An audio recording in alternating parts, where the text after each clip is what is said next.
Today we're making the most incredible and beyond moist devil's food cake. This right here is the type of cake that you could have seconds and thirds and still want more. It's that good.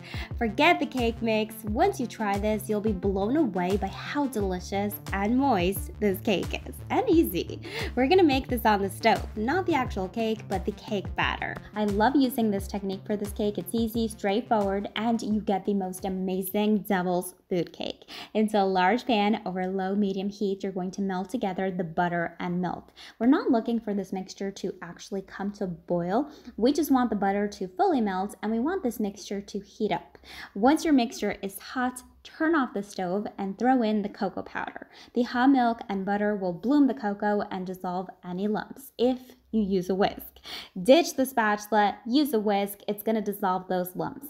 You'll need coffee, 2 tablespoons. No, you will not taste it, but it does enhance the flavor. Now, ladies and gents, this right here is what's gonna make the cake super fudgy and moist. Sour cream or Greek yogurt. Yes, they are interchangeable, so whichever you'd prefer to use. Now, because this cake calls for a lot of unsweetened cocoa and a lot of sour cream or Greek yogurt, we are gonna add a good amount of sugar. This seems like a lot, it is, but the cake needs it. Do not cut the sugar or the cake will be bitter. At this point, the batter should have cooled down. You're going to whisk in 2 large eggs. You'll really start to smell the batter at this point. You're probably thinking, what do you mean by that? Well, this cake is so good that the cake batter smells delicious. It smells like chocolate pudding. I'm telling you, it's so good. You're going to whisk in the flour, salt, and baking soda.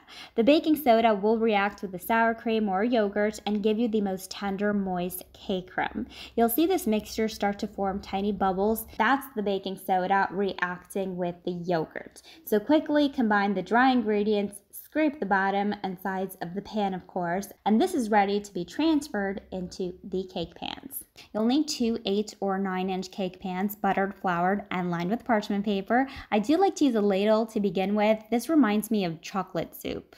I know that's not a thing, but this reminds me of soup.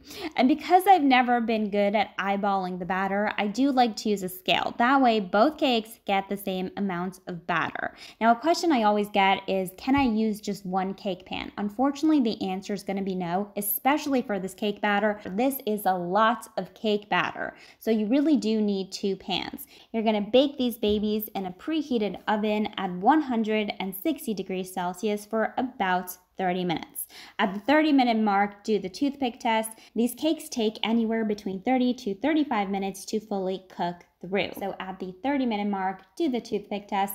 If they're not quite done baking, check them again after 3-5 minutes at the most. Do not over bake these cakes. You can really see just how fudgy and moist these cakes are just by looking at them. You're gonna let the cakes cool for 5 minutes in their pan and then gently and carefully, don't burn yourself, turn these over and let these cool completely. Now, while the cakes are cooling, we're going to immediately work on the frosting, as this does take a bit to firm up.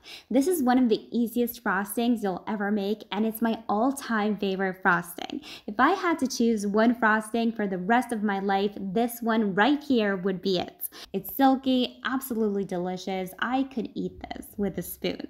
You'll need some softened butter. Now, when I say softened, I mean softened. If you can spread it with a spatula, you know it's the right consistency.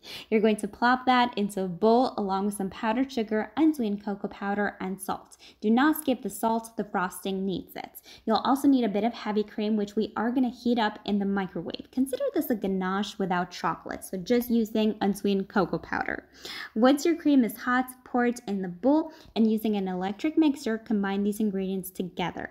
Now, just like ganache, you will see this is quite runny to begin with, but we are going to pop this in the fridge. So mix everything well. Remember to always scrape the bottom and sides of the bowl. Cover with some plastic wrap and pop this in the fridge for about half an hour. Now, once you take this out of the fridge, you will see we'll have formed sort of a sugar crust, kind of like buttercream. Consider this a cross between buttercream and ganache. If buttercream and ganache had a baby, this would be the baby.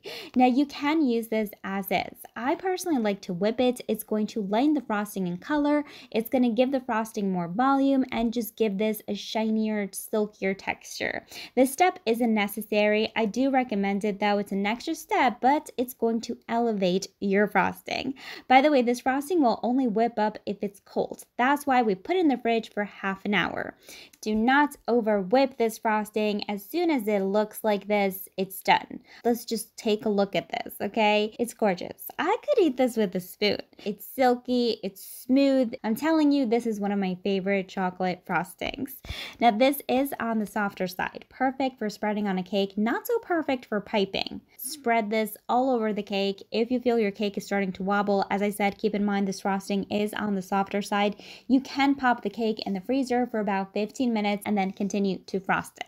I personally don't even do a crumb coat for this cake, and I love a rustic devil's food cake. There's a time and place for beautiful, fancy, smooth edges, and then there's a time and place for gorgeous, rustic, home-style frostings. And devil's food cake is that. I want that in a devil's food cake. This cake reminds me of the Matilda chocolate cake. You know, the one from the movie.